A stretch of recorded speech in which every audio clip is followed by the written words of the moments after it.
গুণোৎসৱ আজিৰ পৰা দ্বিতীয় পৰ্যায়ৰ আৰম্ভ হৈছে। আজি স্ব-মূল্যায়ন বিদ্যালয়সমূহে নিজৰ নিজৰ বিদ্যালয়তে মূল্যায়ন কৰিব আৰু এইবাৰ তেওঁলোকক আমি মোবাইল এপ দিছোঁ।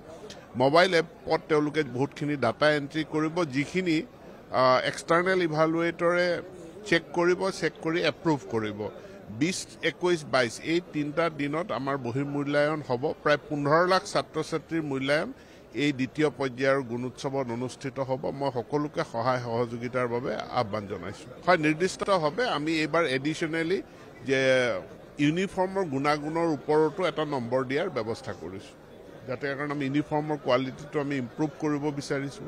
ইউনিফৰ্মৰ পইচা বিদ্যালয়ৰ যি পৰিচালনা সমিতি আছে বা উন্নয়ন আৰু পৰিচালনা সমিতি আছে মাধ্যমিকৰ ক্ষেত্ৰত, সেই সমিতিসমূহেই ইউনিফৰ্ম ক্ৰয় কৰে।